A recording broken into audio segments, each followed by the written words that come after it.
a todos e todas. Meu nome é Henrique. Eu gostaria de agradecer o convite do PET, em nome do coletivo, especialmente o Matheus, que veio fazer o contato, né? A gente vai falar um pouco sobre o Parque do Goiabal, mas antes disso a gente vai começar falando um pouco sobre a história do coletivo, né? E depois a gente comenta sobre a história também do parque, né? Então, o coletivo Goiabal ao Vivo, né? O coletivo Goiabal ao Vivo, ele surgiu aí em 12 de junho de 2018, mais ou menos, né? E ele iniciou, né, com um grupo de alunos da biologia que tinham o intuito de, de discutir, né, e criar soluções sobre o estado de degradação sobre o Parque do Goiabal, né, no município de Ituiutaba. O Parque do Goiabal, para os alunos e alunas do curso de Ciências Biológicas, sempre foi, né, um ambiente muito familiar, porque desde o primeiro ano, na realidade, desde o primeiro semestre, né, a gente já tem esse contato, né, algumas disciplinas a gente já tem contato com algumas aulas práticas, então, desde o nosso primeiro ano, né, que de faculdade, a gente teve esse contato com o Goiabal, né, o Parque do Goiabal. E em 2018, para alguns desses integrantes do grupo, naquela época, era o segundo ano de faculdade, né, e alguns já estavam, né, trabalhando na linha de pesquisa voltadas para o meio ambiente, com enfoque no trabalho do bioma cerrado, né.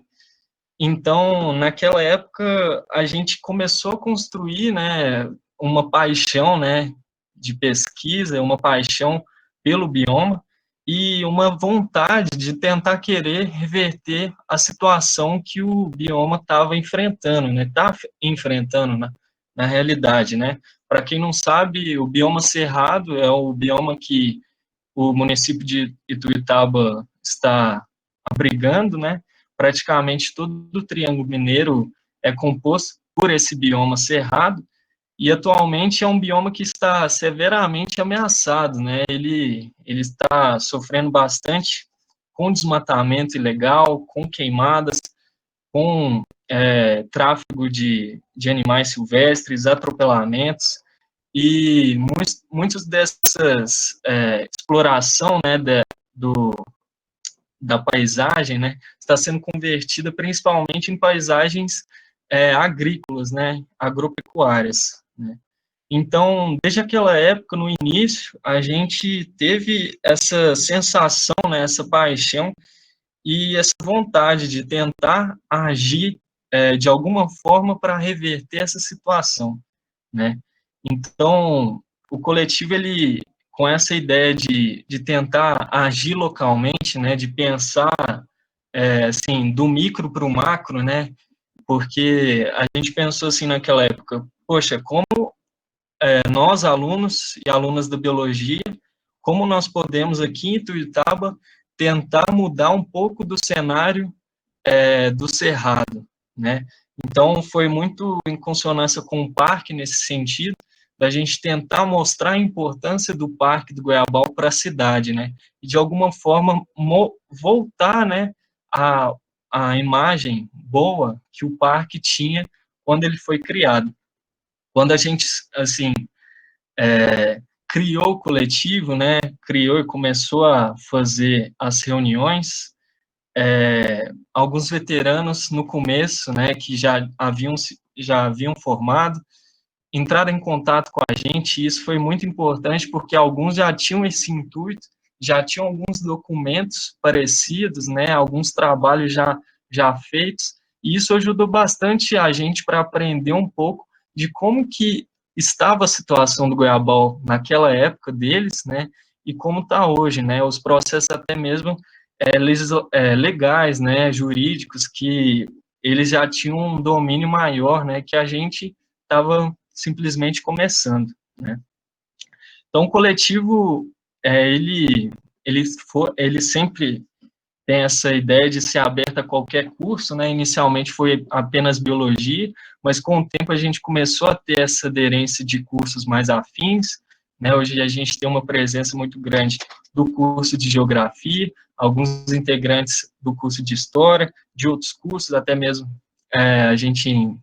o pessoal da matemática, assim, que entrou em contato, né, do ano passado para cá, a gente fica muito agradecido, né, porque a gente vê que o Parque do Goiabal, ele é um direito de todos e todas, né, não é apenas do curso de biologia, né, e a gente tenta mostrar isso, que é dever da gente, né, como cidadão tijucano, né, que mora no município de Tuiutaba, que tem o dever e o direito desse parque, né? O dever de cobrar para ter esse parque, né? Então, atualmente, a gente atua em dois segmentos, né? Vamos falar assim, que é o da educação ambiental, que a gente trabalha um pouco na parte com as escolas, né? A gente vê muito essa alternativa, né, de mostrar a importância do parque desde os primórdios, assim, das idades, né, que muitas vezes as crianças não conhecem é, essa, o parque em si, né, o pessoal mais novo não conhece, e, perdão, e, e além da parte da educação ambiental, a gente atua tentando cobrar, né, o poder público referente é, à reabertura, né, à reestruturação do Parque do Goiabal, que eu vou falar um pouco mais para frente, né. A gente até teve uma reunião no início, né, antes da pandemia aqui no Brasil, com o Ministério Público, né, mas depois disso a gente não teve mais contato, né, por conta dessa questão do ensino remoto e tudo mais, mas a gente está aí, né, e enquanto a gente estiver aí na faculdade, né, e tentar disseminar, né, essas informações para as pessoas que estão na faculdade, né, e também para o pessoal, para a população local de Tuiutaba, muito importante, né, para eles cobrarem, né, com o tempo, cobrarem a reabertura e reestruturação. Bom, falando um pouco agora do Parque do Goiabal, né, o Parque do Goiabal, ele, na realidade, antes de falar sobre o Parque do Goiabal, vou falar sobre onde que ele está, né, que eu não sei se todos conhecem a localização dele, né, mas vou passar aqui, né, aqui bem ao centro, né, se todos conseguem ver, essa mancha verde toda é o Parque do Goiabal, né, e ao lado, à sua esquerda, tem a Universidade Federal de Uberlândia, certo? E à frente, né, que é bem próximo, é o bairro Tupã, beleza? O Parque do Goiabal, ele está praticamente ao lado da UF, fazendo contorno, né, com o conjunto habitacional e, e uma plantação de um canavial, né, à direita, né, da imagem. Bom, falando um pouco sobre o Parque do Goiabal foi criado em 77, mas ele foi fundado de fato em 1985, e essa é uma imagem, né, que eu trouxe, né, de um vídeo que, assim, quem tiver interesse em visualizar, né, para quem curte, às vezes, documento histórico, eu deixei com o Matheus, né, quem quiser pode entrar em contato com o pessoal do PET, que é a inauguração do parque, né, foi em 85, então tem um vídeo mostrando aquela época e tudo mais, bem interessante, mas ele foi inaugurado pelo prefeito Romeu, tempo ele de Romão, né, e desde aquela época ele era, assim, tinha esse preceito de ser aberto à visitação pública, né, e o pessoal, né, naquela época, assim, em 85, né, a população teve uma grande aderência, né, a população em geral gostou bastante, porque em Ituiutaba é um defeito, né, que a cidade possui, é que ela não possui muitas áreas verdes, né, de lazer, de atividades recreativas, né, então foi algo muito positivo para a cidade quando surgiu o Parque do Goiabal, o Parque Doutor Petrônio Rodrigues Chaves. Após isso, né, com o passar do tempo, em 2003 ele foi tombado, né, o tombado, né, processo de tombamento, para quem não sabe, é um, é um registro, né, um ato de reconhecimento histórico, né, e de valor cultural de uma área, né, ou pode ser de um imóvel, mas nesse caso foi da área do parque, né, de um valor histórico e cultural para a cidade. A área em si, ela possui 38 hectares aproximadamente, meio que aproximadamente 380 mil metros quadrados, e ele foi classificado inicialmente como uma unidade de conservação de uso sustentável. O que quer dizer, né? É uma unidade de proteção, né, uma área verde que deve ser protegida, mas, no entanto, ela possibilita, né, que você consiga fazer trabalhos de educação ambiental, trabalhos de pesquisa e também atividades recreativas, né, de lazer.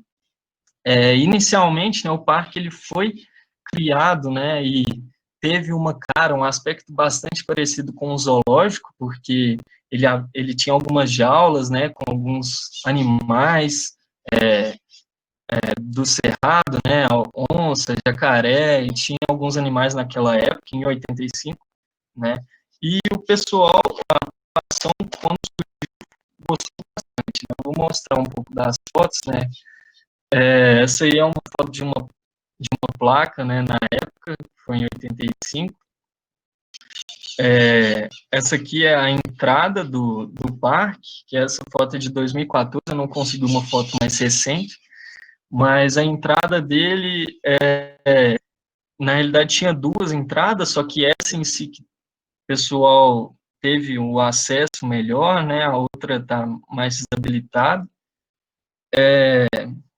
Aqui é o caminho principal, onde eles passavam os carros e chegavam até a área de lazer. E a área de lazer, que ela tinha, né, uma lanchonete, um campo, né, uma quadra de cimento e um parquinho, né. Além disso, tem duas represas, né, dentro do parque, né, bem próximo à lanchonete, né, que tinha esse aspecto mais de entretenimento, tinha alguns peixes lá, mas não era permitido a pesca, mas vou passando aqui para vocês darem uma olhada, né. Essas fotos aqui mais recentes são da Karen, essa aqui é da lanchonete, né, das mesinhas, essa aqui é a própria lanchonete, bem ao fundo aí você consegue ver um pouco da represa, que é, de fato, a represa, né.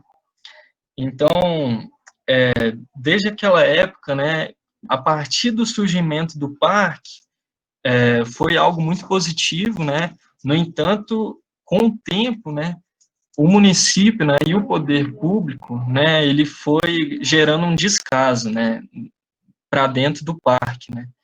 Então, isso acabou gerando uma falta de reforma, né, uma falta de reestruturação, principalmente na estrutura física, né, do parque, na infraestrutura, né, as grades, as cercas, né, de segurança,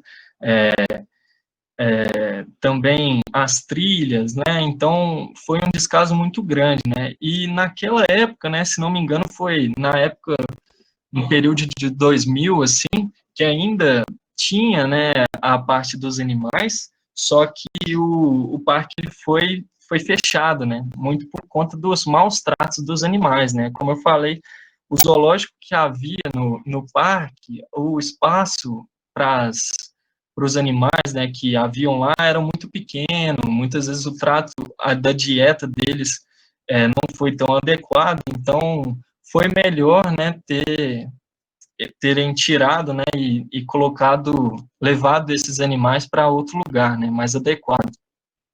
Além disso, o parque, né, ele teve um descaso inicialmente, né, desde a sua criação praticamente, que foi com relação ao seu problema de erosão, né, que tem muito a ver com o planejamento da drenagem, né, do bairro Tupã. O bairro Tupã é aquele bairro que fica ao lado, né, do parque, né, ele fica próximo, bem próximo, e o problema nesse sentido foi que, como o parque é uma região de baixada, tem um relevo muito mais baixo em comparação com o bairro, então toda descarga, assim, evacuação de água, né, de enxurrada da rua, ia toda para o parque, né, então isso começou a gerar processos de erosão, né, porque, vamos imaginar assim, com o passar de anos, né, a água, né, enxurrada, né, da época da chuva, passa no mesmo lugar, ela começa a abrir buracos, né, e isso, com o passar do tempo, ficou bastante grave, né, foi um agravamento muito grande, né. Então, eu vou passar aqui um pouco para mostrar a vocês, né, dessa questão das vossorocas e ravinas, né, que tem em algumas partes do parque, em alguns lugares, né, essa erosão está tão grande que a profundidade dela está, tipo assim, uns 9, 10 metros, né, de profundidade. Em alguns lugares você consegue escutar o barulho do lençol freático, né, você consegue, assim, a erosão foi tão grande que atingiu até a água subterrânea, né? Então, foi um problema, né? É um problema atualmente, né? Que ele tem que ser reparado para que não gere um problema ainda maior, né? Para que o parque não fique inacessível de fato, né? Essa aqui é a quadra que eu havia te mostrado atrás, né? Essa foto é uma foto da Karen, essa foto de 2020, né? Ele não teve nenhuma reforma. Isso aqui é uma placa, só fiz a comparação, né, de como que está o estado da placa, né, e então é meio que muito importante, né, para que a gente mostre, né, essa questão dos problemas também do parque, que, que a gente consiga tentar mostrar esses problemas e mostrar que também tem solução, né, que ainda há coisa para se mexer e se resolver, discutir, criar alternativas diante desses problemas, né? Então, é mais ou menos isso, né? E eu acho que o coletivo tem muito essa prerrogativa de tentar mostrar para o poder público que ainda o Parque do Goiabal de pé vale muito mais, né, do que ele desolado, né, ou destruído, né? Então, isso vale demais para a população, né? Porque essa aderência, como eu falei com vocês, foi algo que entrou muito em discussão quando a gente foi conversar com algumas pessoas, né, da comunidade, né, de Ituiutaba, falavam que quando pensavam, né, em ir para alguma área verde, algum piquenique, fazer alguma atividade, eles sempre iam para Uberlândia, né? Sempre vão para Uberlândia para ir no Parque do Siqueiróleo ou do Sabiá, sendo que eles têm um parque dentro da cidade, né? Eles têm essa oportunidade de possuir um parque dentro da cidade, né? Então, olha o deslocamento, né, que tem nesse contexto, né, e que a gente tenta sempre buscar que as pessoas tentem ver, né, enxergar essa importância do parque.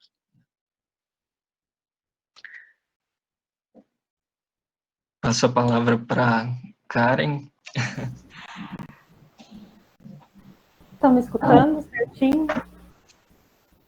O Henrique falou um pouco sobre o histórico do parque, um pouquinho das problemáticas. Agora eu vou falar um pouco para vocês o que a gente encontra dentro do Goiabal, né? Pode passar, Henrique. Pode passar. Vou falar um pouco sobre a flora. O Parque do Goiabal, ele é caracterizado como cerradão e também como mata semidecida, né? E o que seria mata semidecida? Quando parte das árvores perdem as folhas e parte não. Por que que isso acontece? Para ela economizar um pouco de energia devido à oferta de água, isso geralmente acontece agora na época de inverno. Eu trouxe aqui para vocês 3 exemplares, que é o jatobá, o baru e a clavija. A mais abundante dentro do parque é a clavija. Se vocês estiverem um dia fazendo trilha ou andando dentro da mata mesmo, vocês vão encontrar essa planta. De jatobá, eu só encontrei esse espécime. Ele tem em torno de uns 20 metros de altura, ele é bem grande. E nós temos o baru também. O baru, ele fica naquela região de trás do parque, perto daquele bairro que foi construído lá em cima. O baru, ele tem uma importância muito grande para algumas comunidades tradicionais do Cerrado, porque essas pessoas, elas usam desse fruto para estar produzindo alguns produtos, como bolo, biscoito, geleias, e eles movimentam a economia deles através desse fruto. Pode passar. A importância, né, da flora é abrigo para os animais. Macaco prego, eu já vi muito macaco prego se alimentando das folhas, dos galhos, quebrando os galhos para tirar inseto de dentro. Fonte de alimento também, as aves principalmente se alimentam muito dos insetos que estão ali, e também elas são responsáveis pela formação de serrapilheira. Serrapilheira é aquela folha seca que vocês costumam ver no solo do parque. Essa época está assim, tem muita, e isso é fonte de nutriente para as plantas também. Pode passar.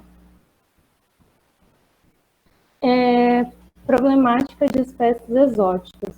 Pode passar, Henrique. Espécies exóticas, gente, aquelas espécies que não pertencem àquele local. Eu trouxe 2 exemplos para vocês, que é a espada de São Jorge e a braquiária. A mais abundante dentro do parque é a braquiária. Qual que é o problema? Braquiária, para quem não conhece, é aquela grama que a gente vê até na UFO, que o pessoal fala, nossa, esse mato tá grande, aquilo lá tudo é braquiária. E essas 2 plantas, elas são do continente africano, ou seja, elas nem são aqui do nosso território.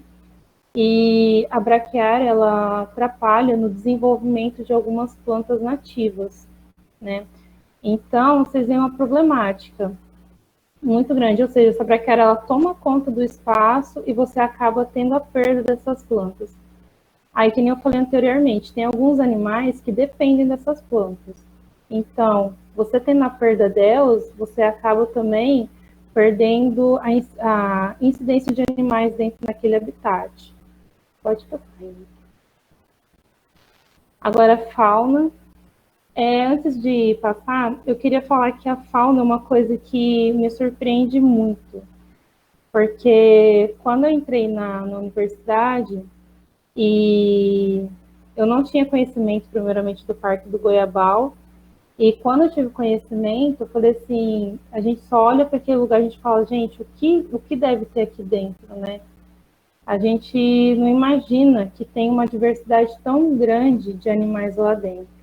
Pode passar. E quanto mais eu conheço o parque, mais coisas eu vou encontrando lá dentro. É muito bacana isso. Aqui a gente tem o gambá de orelha branca, que é o saruê, o mão pelada, e o sagui de tuco preto. Pode passar. O anu preto e o tucano. O anu preto, geralmente a gente encontra ele na borda do parque. Isso é uma coisa, eu acho que é muito importante também falar da questão da borda do parque. A gente sempre olha dentro, né? Nunca olha ao redor. Que tem vida ali ao redor também,